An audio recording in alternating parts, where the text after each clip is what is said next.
All right, y'all. What is going on? It's Black Balloon, and I'm coming back with another video, so y'all already know what's going on. All right, now look. Today we're here to talk about Lloyd Avery II, right? Now a lot of y'all know who this guy is. Some of y'all may not. If you don't, it's okay. I guess you've just been living under a rock. Or maybe I don't know. If you don't know who this guy is, if you don't know this picture, if you don't know this scene, where this scene comes from and what movie, you've definitely been living under a rock. This is probably one of the most iconic scenes from a film in cinema history. All right? We all know this movie. It is Boys in the Hood. This is Lloyd Avery hanging out. This is when he shoots Ricky Morris Chestnut in the back, right? We all know this scene. We all know this character, right? Now, I thought it was a super dope idea. Somebody, I don't even remember. I just was looking at a few comments, and somebody said, yo, you got to do Lloyd Avery. And I was like, boom, that's crazy, because I had meant to do the video about him, and it just completely slipped my mind with just, all the other stuff that be going on. But we're here. We're finally here. I figured this was a perfect time to do the Lloyd Avery video. Now, this video won't really be much like the others because there's not many clips that, I could even come up with for this video. This is mostly just going to be talking about his life and his death, his very brutal, ritualistic death.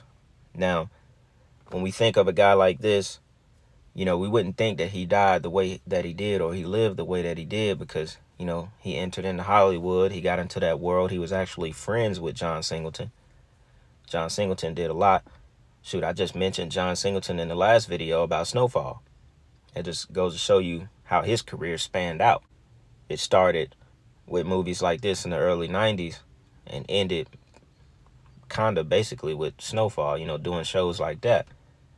And like I said in the last video, John Singleton was sacrificed on a Sunday. But, of course, Lloyd Avery ended up ruining his relationship with John Singleton, right? Which he ruined his relationship with a lot of people in Hollywood. And it turned him to the life that we're going to get into. I found a really good article to read from.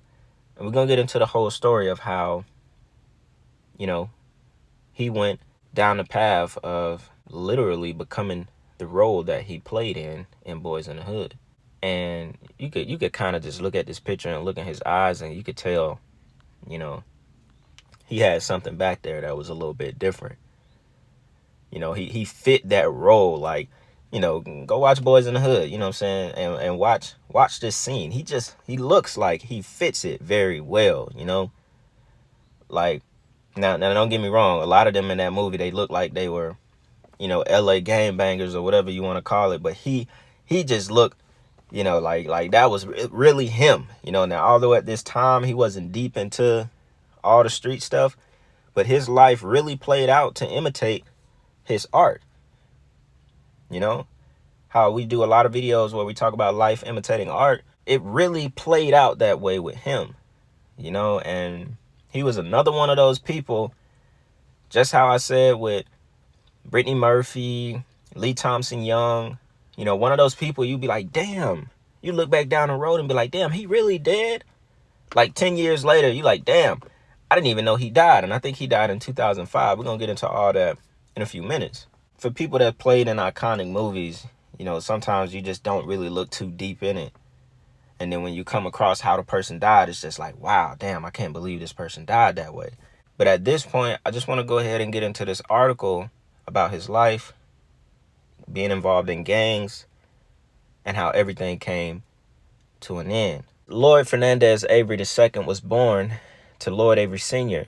and Linda Avery on June 21st, 1969 in Los Angeles County, California. While his father ran a business, his mother was a stay-at-home mom until the late 1980s when she got a job at a bank. Lloyd attended Beverly Hills High School, excelling in water polo and baseball.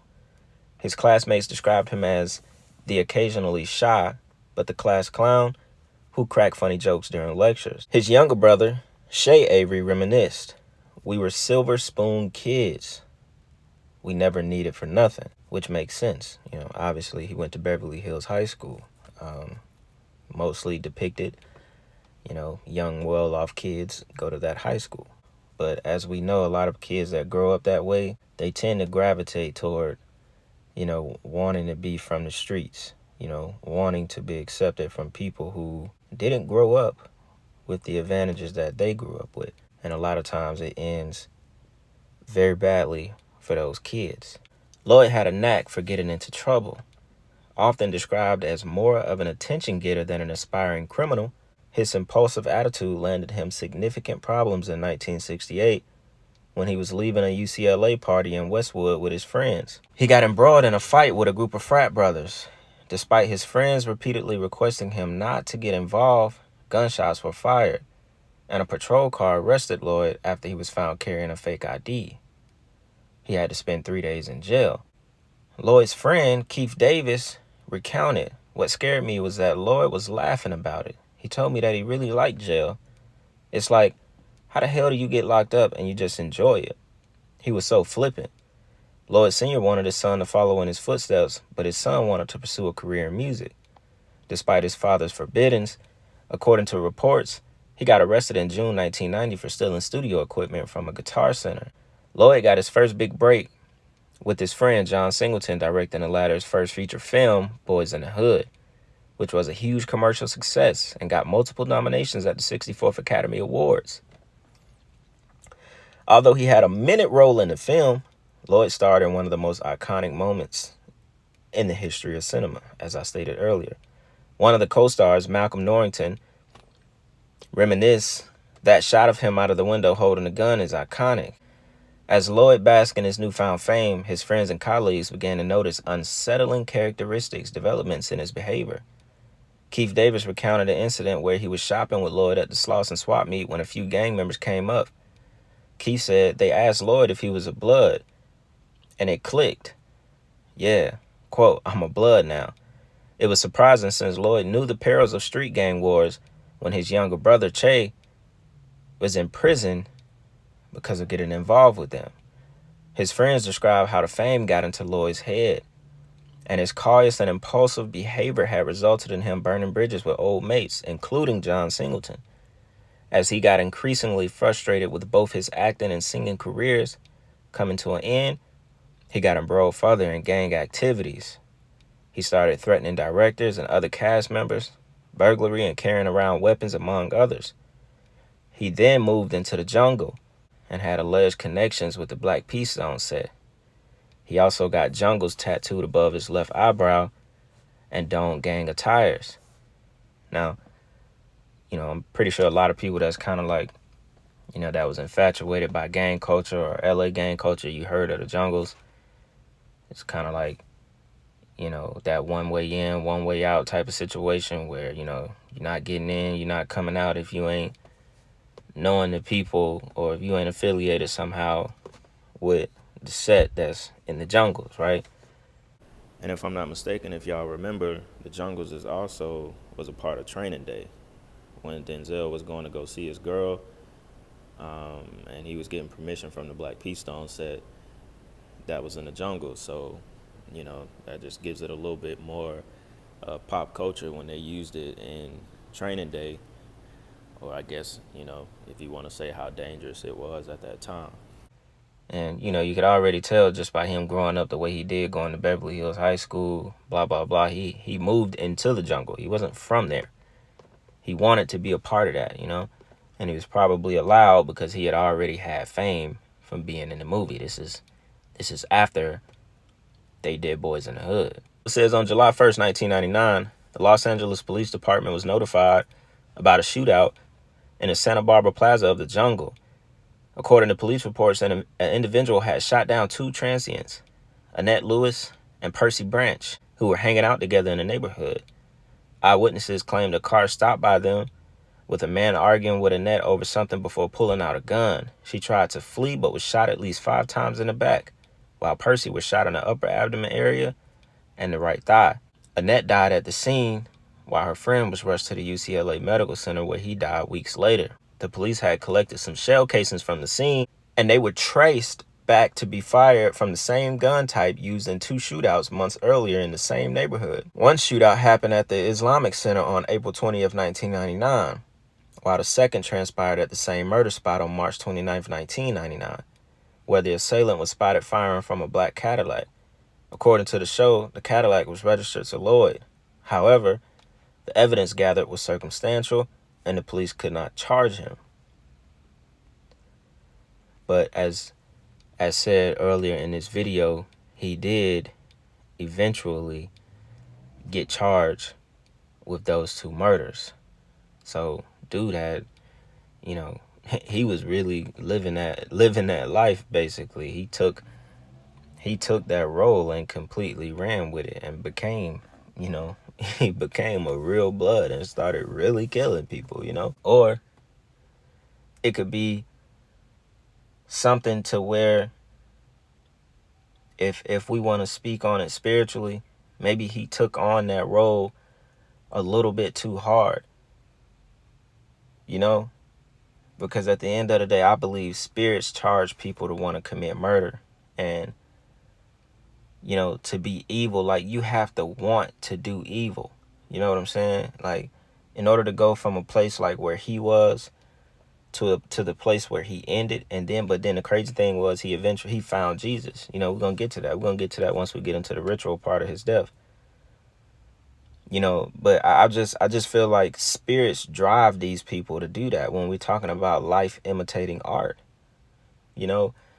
I believe those spirits drove him to become what he portrayed in the movie, because he allowed the fame, he allowed that shit to take over his mind, to kind of take over who he actually was in his, in his core. But that's just a little side thought on it, because, you wonder what make people flip and go into this kind of down spiraling type of thing when they had shit so good for them. But moving on how he died. Lloyd Avery did not go into hiding after committing the murders. Instead, he signed up for a new film titled Lockdown, which some of y'all might remember that, whose filming began in Cell Block 4 of the Penitentiary of New Mexico on July 14th, 1999. Less than 2 weeks after the killings, he was eventually fired after getting into multiple physical altercations with colleagues and was nearly arrested after being mistaken as a prisoner breaking out of prison. He returned to Los Angeles and starred in a film titled Shot, whose director, Roger Roth, alleged Lloyd had repeatedly threatened to kill him and his family. So this go to show you, dude was gone. Mentally, he was gone. Like, he was really on some evil shit after he had already basically gotten away with 2 murders and multiple shootouts that weren't really proven to be him, but people knew it was him. Then it goes on to say Lloyd was arrested and charged with 2 counts of first-degree murder on December 8th, 1999, after one of his former roommates, Sean Spraker, tipped the police. Lloyd had maced Sean's mother, Christine Chapman, his former agent, during an argument at the privileged offices. He was sentenced to life after being convicted and incarcerated at Pelican Bay in March 2001, which is crazy. So off of him and his anger and having that little demon inside of him, he maced a lady who was his old roommate's mom, and the roommate said, fuck it, I'm going to tell the police that you really did kill those 2 dudes, and that resulted in him getting locked up for the rest of his life. Then it says, while in LA County Jail, Lloyd found salvation in Dennis Clark's congregation and used to carry a Bible around with him. Lloyd began sharing his prison cell with Kevin Roby, a convicted rapist and killer, in August 2005. And with that being said, I want y'all to check this clip out from Kevin Roby. He was interviewed from jail. I have no idea who did it. The audio is kind of low, so just listen closely to what he says. I'm going to let y'all hear him talk, and then we're going to come back and finish the story about his death. Check this out. Would you do anything different? Well, considering that these demons would be from childhood, I don't see how I could have done anything differently. Right. Absolutely nothing I could have seen how things could go differently, because there was no way I could fight against their influence. So therefore, and plus their final outcome of how this is going to go is something that on some level I'm kind of connected with. So right. It's not something that that even though you see how life has been, because like I said, it's been 30 years since this has happened. I can't see how I would do anything differently. Plus, with how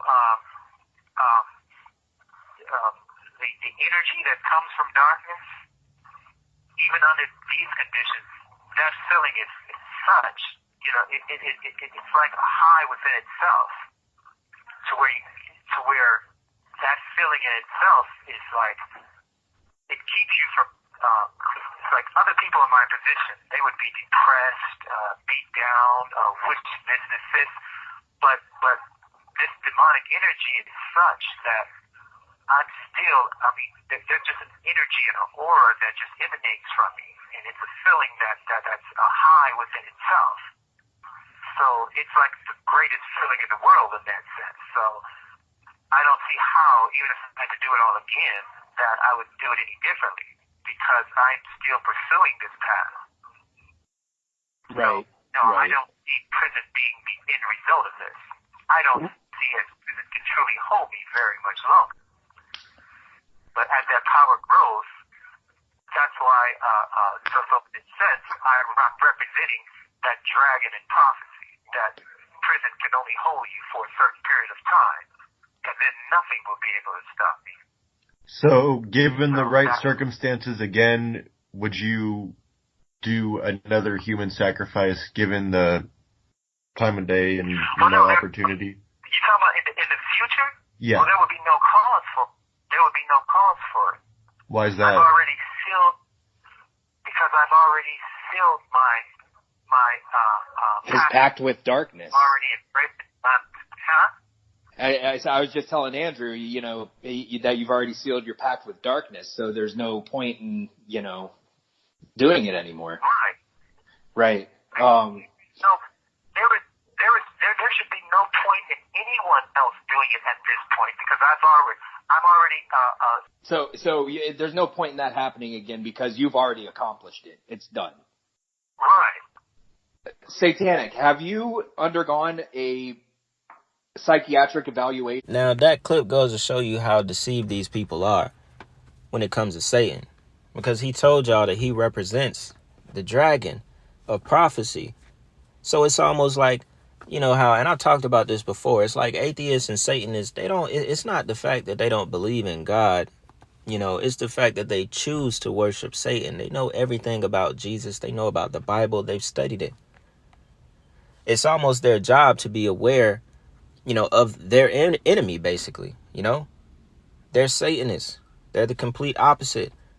They don't want to worship God. They choose to worship the darkness. So for him to acknowledge prophecy, in a sense, it just goes to show you how much Satan has these, his followers fooled.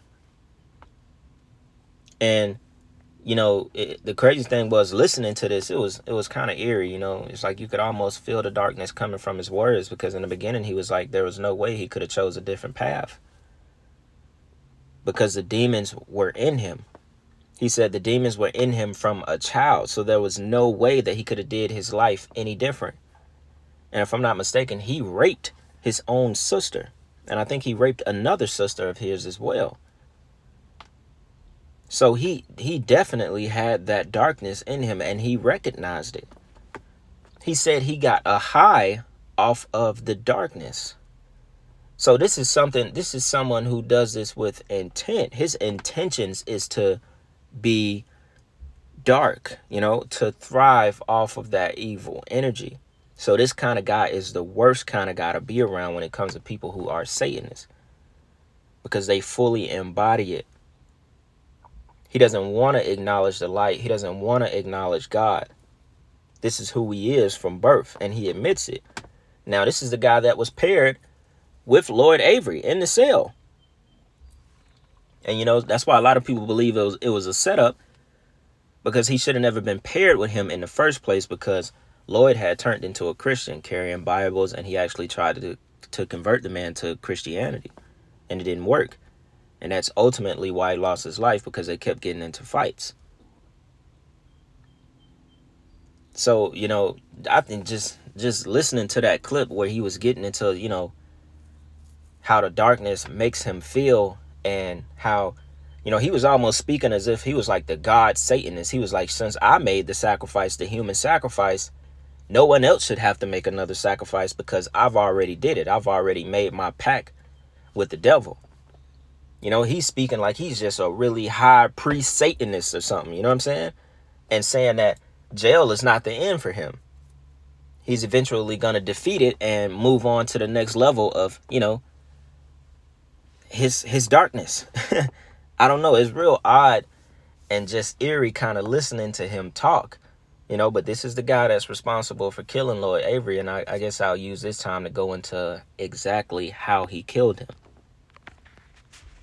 All right, y'all. So to go ahead and wrap this video up, we're going to go a little bit more into Kevin Roby, the guy that actually killed Lloyd Avery.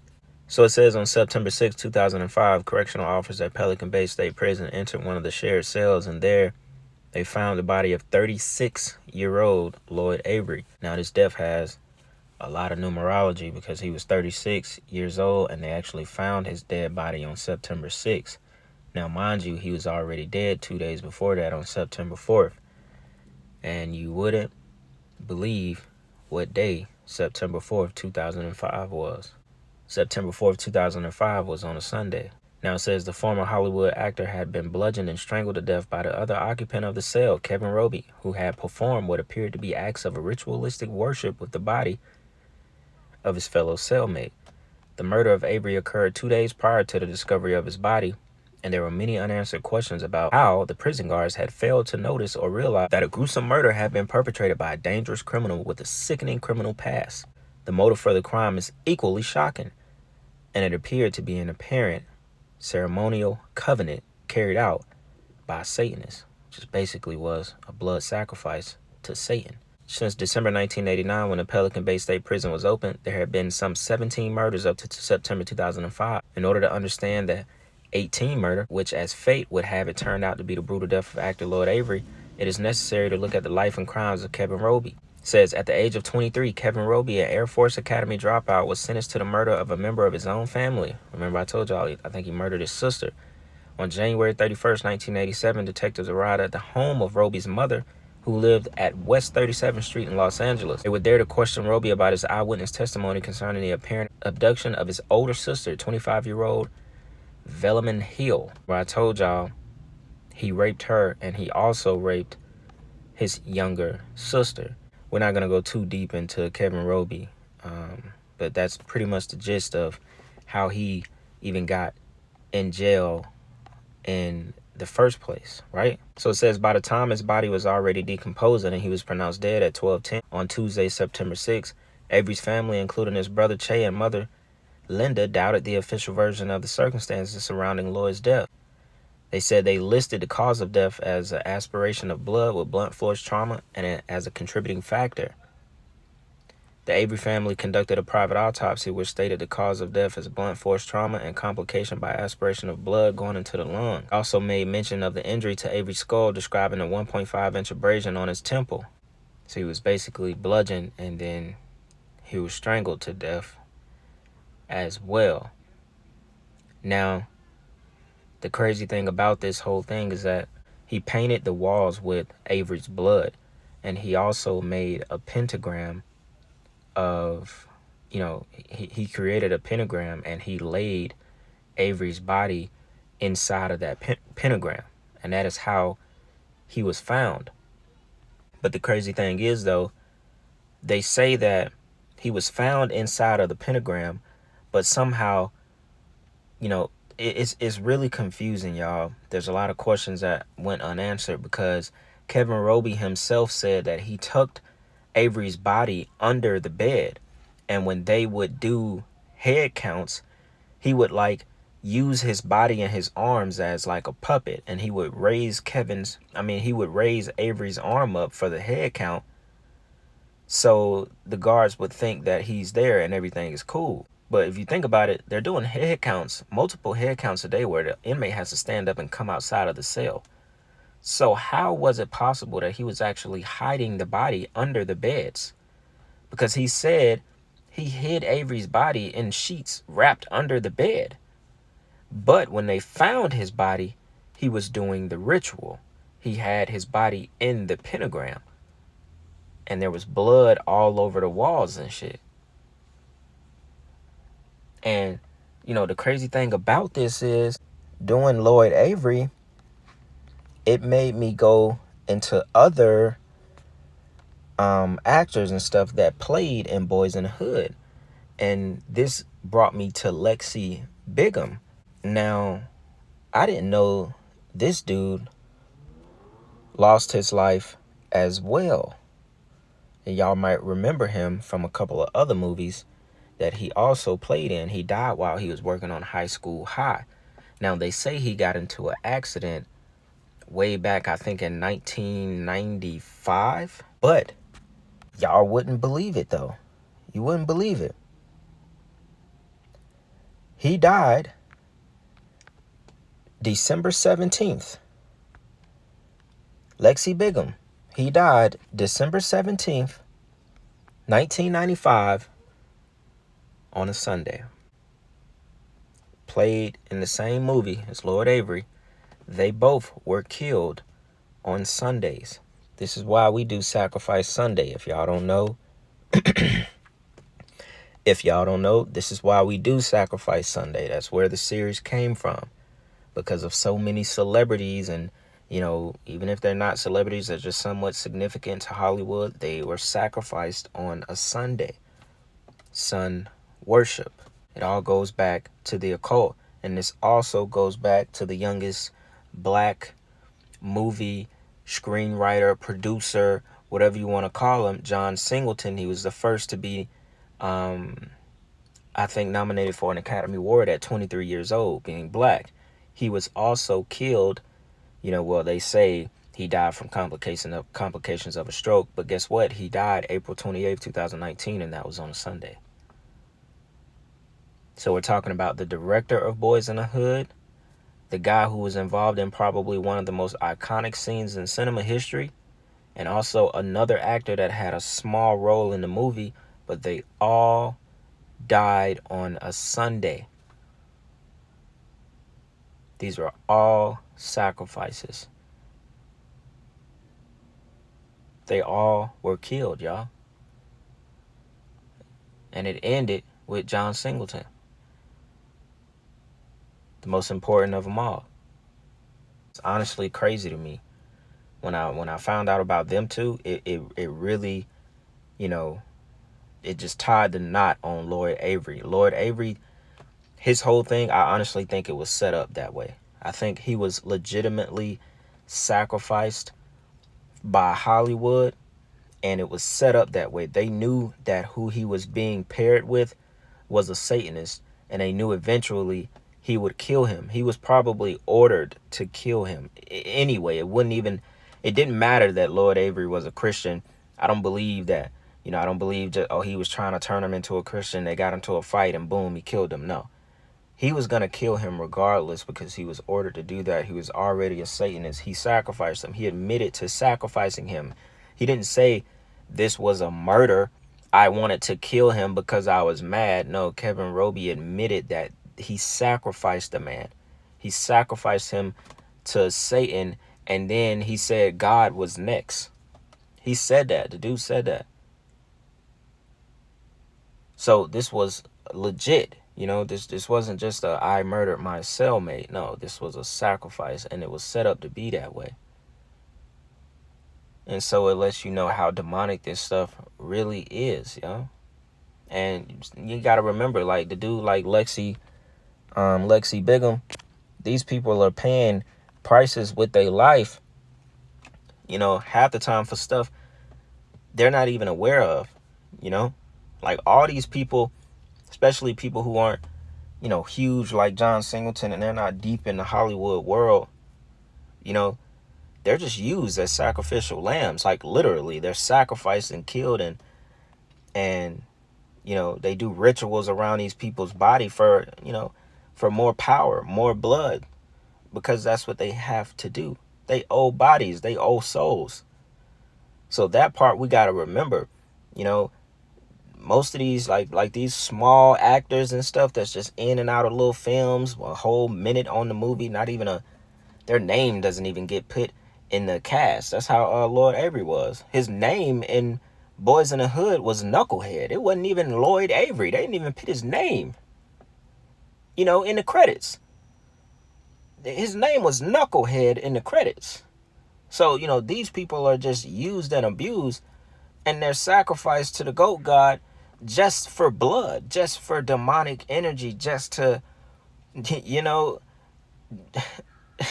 just because, y'all. Just because they are owed souls to Satan for what they have, the people that are above them.